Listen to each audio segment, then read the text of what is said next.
Amaia, eta braila nun aurkitu genezake eguneroko bizimoduan eta nun botatzen duzue faltan batez ere? Bueno, gauzak hobetzen nahi dira.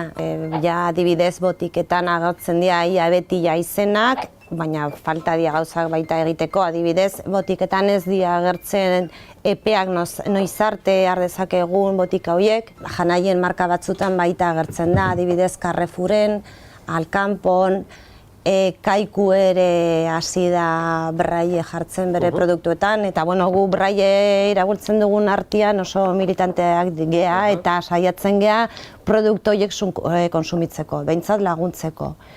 Faltan nun? Ba, leku askotan. Falta dira, adibidez, pentsatzen baduzu eguneroko gauzak egiteko, adibidez, zaborra botatzeko, koloreak bereizten ez badutenentzako, buruz ikasi behar dute ze ordenean daude kontenedore bakoitzak. Osea, gauz simple horietan ez du inor pentsatu txartel bat jartzen baduzue braille ez da hain gareztia. Braille erabiltzen duten produktu horietan, hemen ikusi dugu batetan esateko euskaraz eta erderaz dauzkazuela, horiek euskaraz eta erderaz dira edo? Ez. Produktu gutxitan agertzen dira euskeraz eta erderaz, batez ere erderaz agertzen dira. Zenbat denbora behar da braille sistema ikasteko? Beste arazorik ez bilma daukazu, ikasteko urte eta erdi, 2 urte.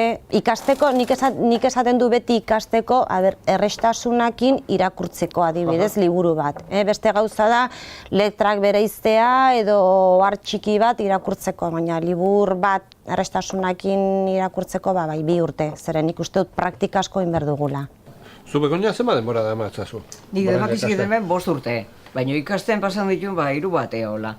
Netzako izan zen bastante zaila. Bai, Ni ja helduan nintzen, ikasten hasi nintzanen, eta nik uste dut ez dela berdin.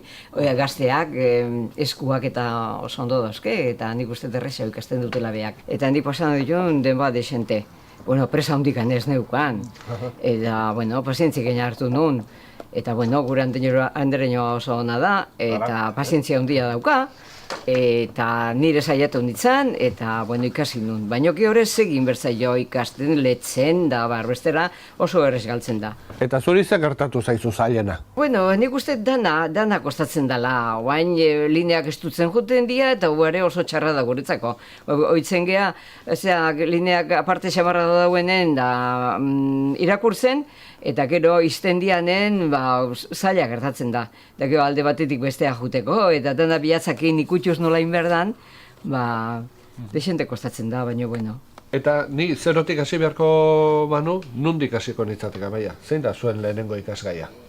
Bueno, azalpena ematen dugu jendere nola dauden puntuak, esaten dugu braille da domino fitxa bat izango balitz bezala, 6 punto dauka eta punto bakoitzari deitzen diogu zenbaki batekin.